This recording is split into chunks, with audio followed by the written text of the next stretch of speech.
तुम्हाला पण रवा बेसनाचे लाडू आवडता का? पण परफेक्ट असे बनतच नाही, तर चला मग बघा ही रेसिपी.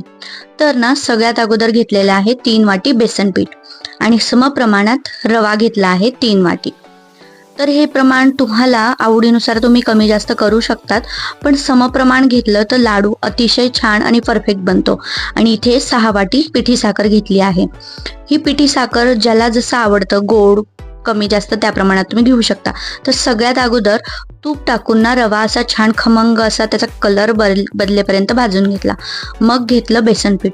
बेसन पीठ अगोदर थोडं परतून घेतलं आणि मग त्यात थोडंसं तूप टाकून छान त्याला खमंग त्याचा सुवास येईपर्यंत परतून घ्यायचं. आणि ते नंतर काहीसं असं होतं. आणि हे बघू शकता, हा रवा आहे आणि इथे ही पिठी साखर आहे आणि हे आहे बेसन. आणि हे जे बेसन पीठ आहे ना, हे पातळ झालं आहे, पण जेव्हा हे आपण मिश्रण एकत्र करतो हे घट्ट होऊन जातं. आता मी हे जे मिश्रण आहे हे यात टाकून घेतलं आहे.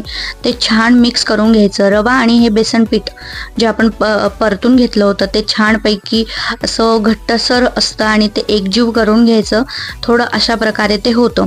आणि नंतर छान मिक्स केल्यानंतर यात साखर घालायची. साखर कसं आहे ना, ज्याला जास्त आवडतं तर तो जास्त प्रमाणात घालू शकतो. आता इथे आम्ही जवळजवळ 4 ते 5 वाटी पिठी साखर वापरली आहे.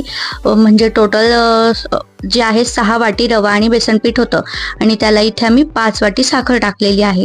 तुम्ही एखादी वाटी अजून वाढवू शकता.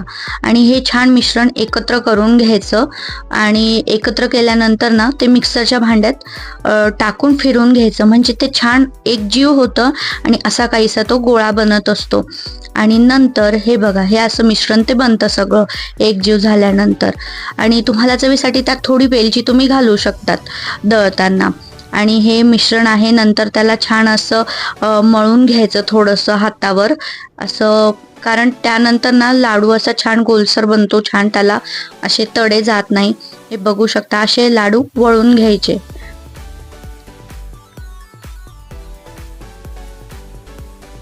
हे बघू शकता किती छान पद्धतीने हा लाडू बेसनाचा आणि रव्याचा बनलेला आहे. हा लाडू अतिशय उत्तम लागतो चवीला आणि पौष्टिक पण असतो. आणि अशा प्रकारे ही लाडूंची रेसिपी होती. तुम्हाला कशी वाटली मला कमेंटमध्ये नक्की सांगा. आणि ना हे खायला अतिशय छान लागतात आणि सिंपल असे आणि बेस्ट ऑप्शन आहे हा लाडूचा.